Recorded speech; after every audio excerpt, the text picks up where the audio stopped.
का गम, कैसी खुशी, खड़ी रुके ना एक घड़ी, एक पल है जिंदगी, एक पल कुछ भी नहीं।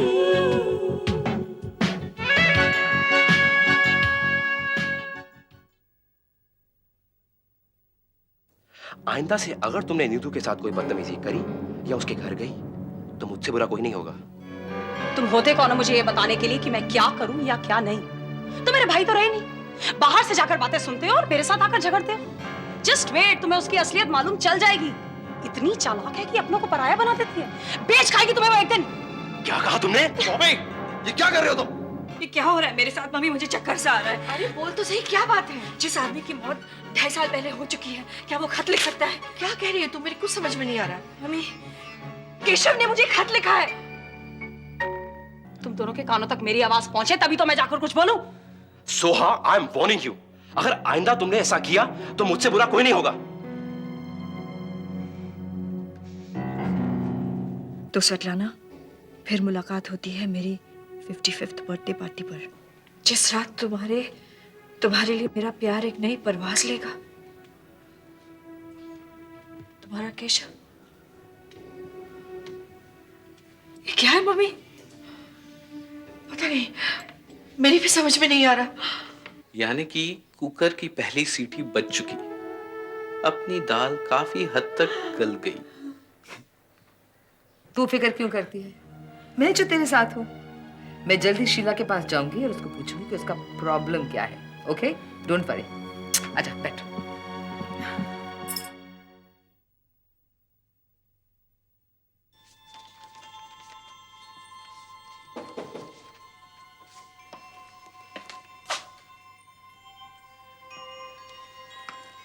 क्या बात है श्वेतलाना? ये सब क्या है? सौरभ, अच्छा हो गया कि तुम आ गए। मेरा तो ऐसा सर घूम रहा है कि क्या बताऊं। ये पुराने खतों में तुम क्या ढूंढ रही हो? केशव की हैंडराइटिंग जांच रही हूँ। तुम्हारे सर से अभी तक भूत नहीं उतरा? तो फिर मुझे बुलाने की क्या जरूरत थी? तुम्हारे इस मर्ज की दवा मेरे पास नहीं है, तुम अच्छी तरह से जानती हो। सौरभ, ऊंची आवाज से मुझे सख्त नफरत है Svetlana. Better understand this please. Sorry, पर मैं तुमसे इतनी उम्मीद तो रखती हूँ कि बिना पूरी बात जाने तुम रिएक्ट तो ना करो। केशव, वो तुम्हारी दास्तान मैं बहुत दफा सुन चुका हूं, मुझे हर बात याद है श्वेतलाना। जिस रफ्तार से तुम केशव को याद करती हो मुझे। सॉरी, लेकिन इस बार मैंने केशव को याद नहीं किया। ये देखो, अब तुम्हें अंदाजा होगा कि मुझ पर क्या गुजर रही होगी, और तुम मुझसे नाराज हो रहे हो। जानते हो मैं कितनी डिस्टर्ब्ड हूँ। ये केशव का लेटर तुम्हें कहां से मिला? आज ही कुरियर से आया है, और सौरभ, ये केशव ने खुद लिखा है। How is it possible? तो फिर इस लेटर का मतलब क्या है? जरूर तुम्हें कोई परेशान कर रहा है। लेकिन सौरभ, राइटिंग तो देखो, बिल्कुल केशव की ही है। राइटिंग कॉपी करने में ज्यादा मेहनत नहीं लगती श्वेतलाना। माना कॉपी हो सकती है, पर सौरभ, पूरा लेटर तो पढ़ो। इसमें कुछ ऐसी बातें हैं जो इतनी पर्सनल है, जो सिर्फ केशव और मैं जानते थे, और कोई नहीं। जैसे मैं तुम्हारे बारे में इतनी बातें जानता हूँ, किसी और को भी मालूम होगा। और केशव मल्होत्रा की फैमिली के बारे में किसे नहीं मालूम? बहुत सी ऐसी बातें हैं। तुम आखिर साबित क्या करना चाहती हो? एक आदमी जिसे मरे 2.5 साल हो गए, सारी दुनिया को मालूम है, वो तुम्हें खत लिखता है, वो जिंदा है। नॉनसेंस। इस लहजे में बात मत करो। केशव मल्होत्रा के मुद्दे में तुम्हें इसी लहजे में बात समझ में आती है श्वेतलाना। अगर मैं तुम्हारी हाँ में हाँ मिलाना शुरू कर दूं ना, तो पता चले तुम्हें केशव मल्होत्रा दिखाई देने लगा। केशव मल्होत्रा मर चुका है वो। और जिस किसी ने भी ये मजाक किया, बहुत घिनौना मजाक किया है तुम्हारे साथ, और वो जानता है इसे पढ़ने के बाद तुम्हारा दिल जोर से धड़केगा और तुम्हारा दिमाग चलना बंद हो जाएगा। Good night. मैं सुबह तुमसे बात करूंगा।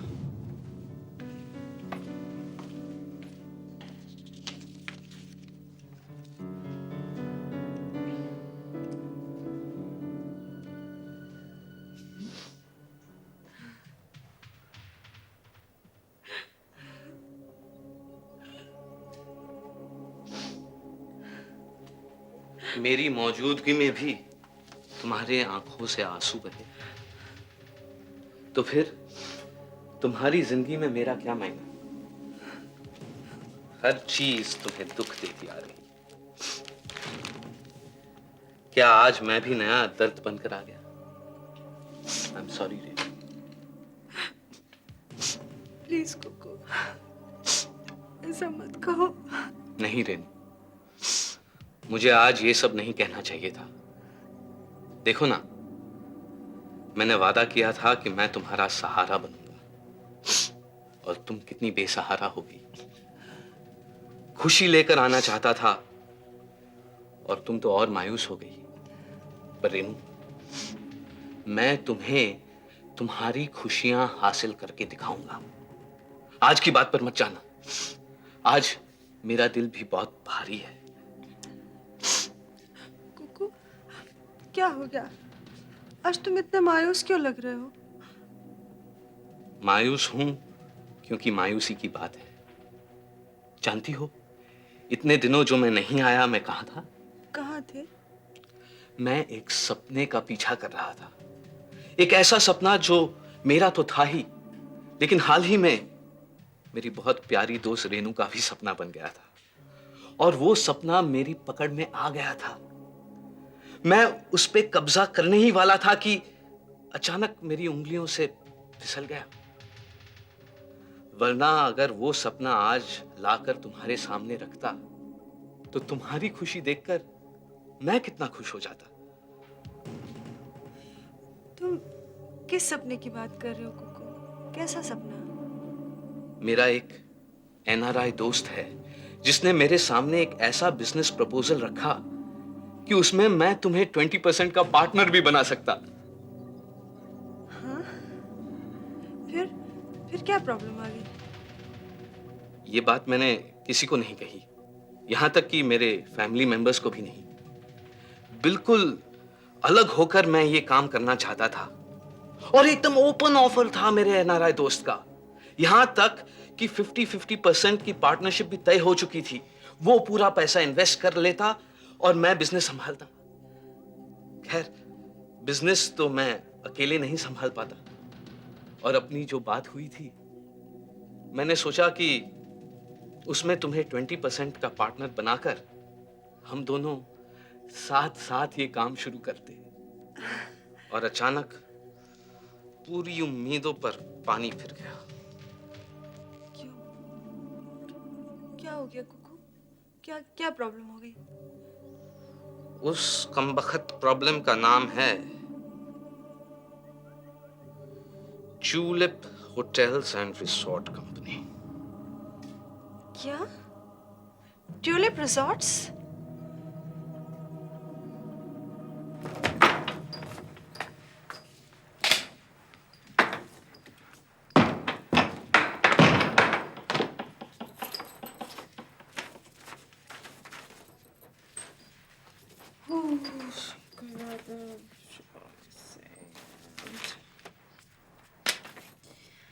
To Devika.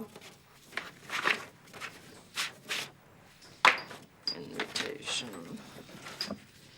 An invitation from Keshav Malhotra on his 55th birthday at Silver Estates. From Keshav Malhotra.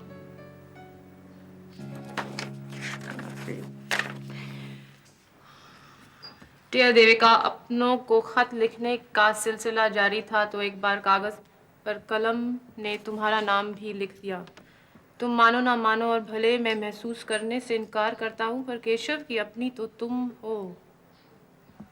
यह नतीजा शायद उन लम्हों का है जब हमारे सर पर दोस्ती सवार रहा करती थी। एक दोस्त केशव और रविश।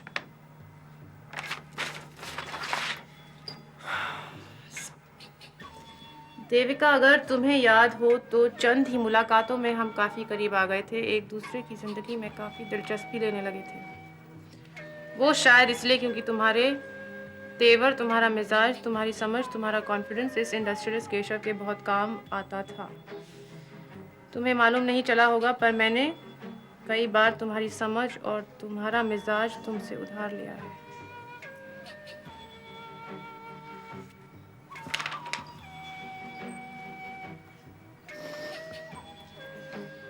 जैसा आत्मविश्वास मैंने बहुत कम लोगों में देखा है। मेरी बिजनेस की परेशानियों को जब तुम दिख जाती तो वो बेअसर होने लगती थी, लेकिन मेरे दूसरे निजी पक्ष पर तुम्हारा प्रभाव बहुत कम रहा।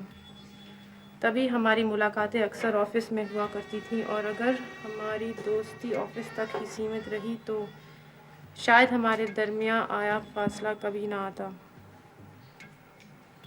लेकिन तुमने रिश्ते को घरेलू बनाना चाहा, और मेरे घर में जगह ही नहीं थी। वो रिश्तों से पहले ही खचाखच भरा हुआ था। देविका, इस दौरान तुम्हारी दोस्ती की कमी अक्सर महसूस हुई है। अक्सर चाहा कि फ़ोन उठाकर तुमसे बात करूं, पर जानता था स्वेतलाना को अपनाने के मेरे फैसले को तुम कभी कबूल नहीं कर।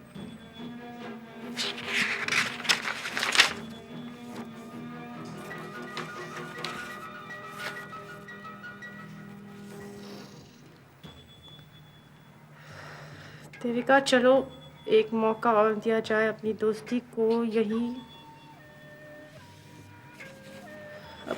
को। यही वजह है इस खत की। मेरी 55th बर्थडे आने वाला है। मेरा 55th बर्थडे आने वाला है। उम्र का आधा शतक तो बना लिया है, पूरा शतक बनाने का इरादा बुलंद है। अपने इस जन्मदिन पर मैं एक अजीबोगरीब पार्टी दे रहा हूँ। तुम्हें पुरानी वाली दोस्ती की गुंजाइश दिखे तो आना, और ना दिखे तो भी आना। समझी। रिश्ते गंवाने की मेरी उम्र गई, अब रिश्ते बनाने और संवारने वाली उम्र हो गई है।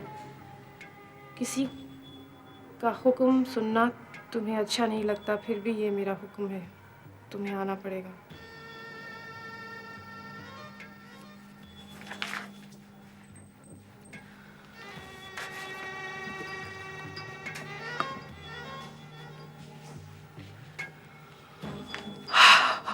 अच्छा मजाक है, रुलाने वाला।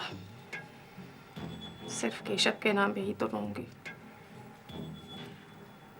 फिर भी जिसने ये मजाक किया है बहुत शातिर आदमी है कौन?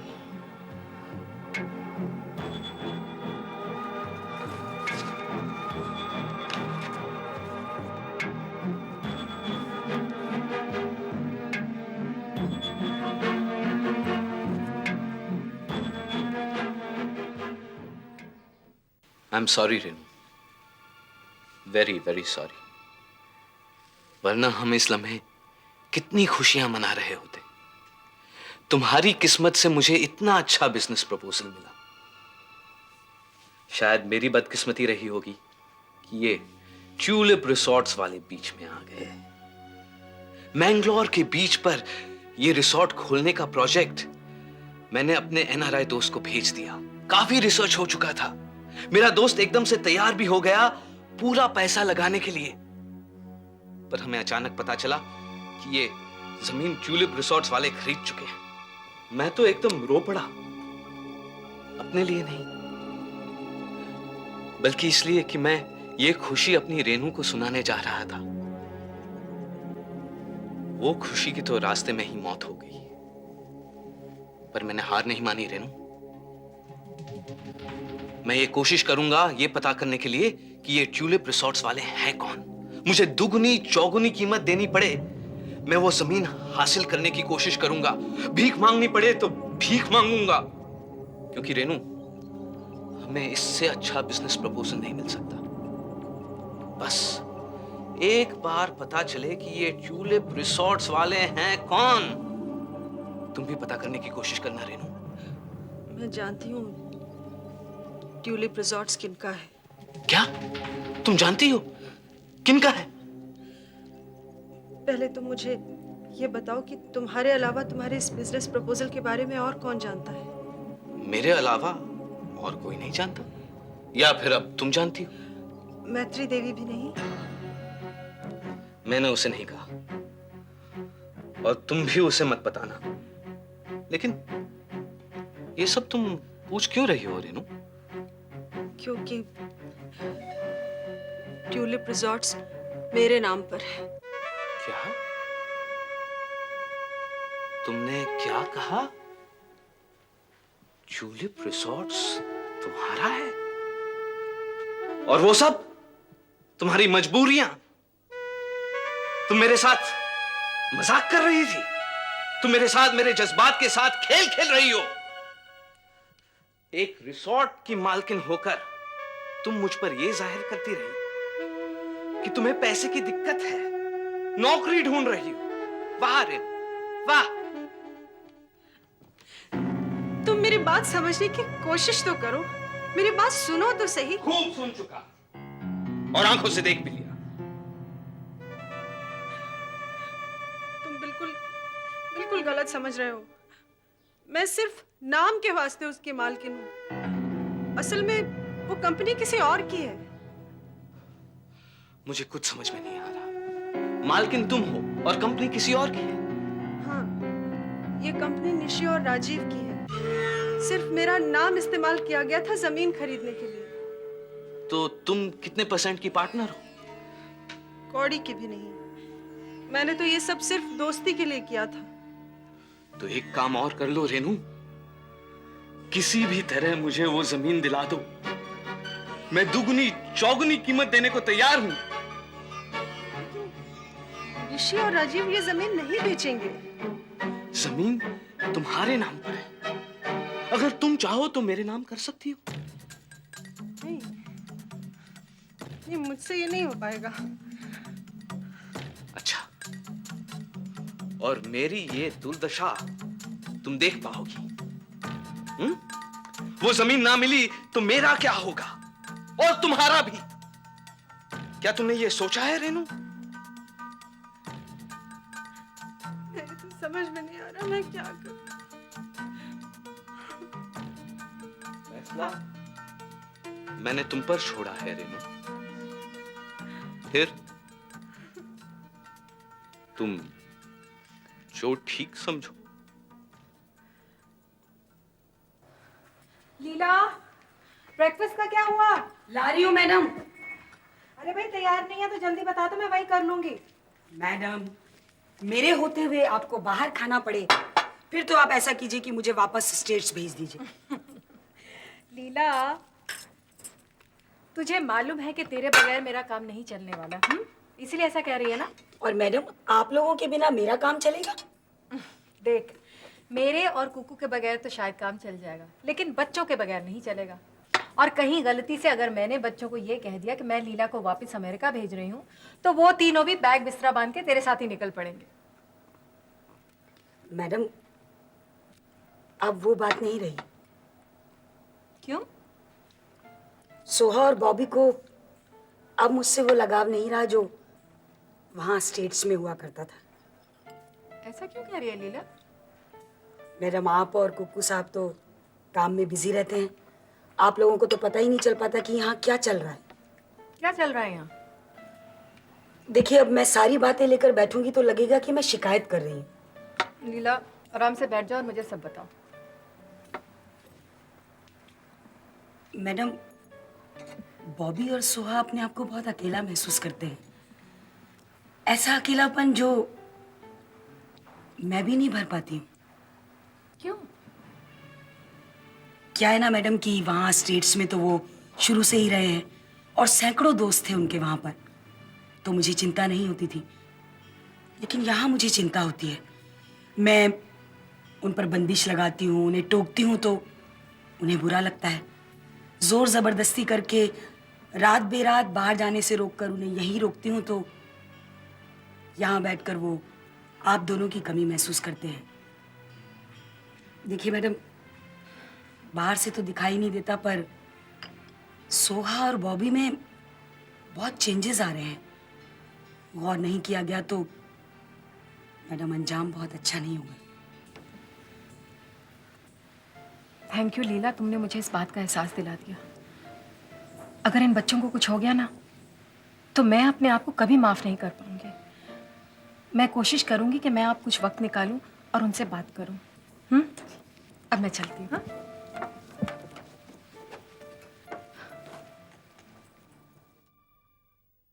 शान की खातिर जान की बाजी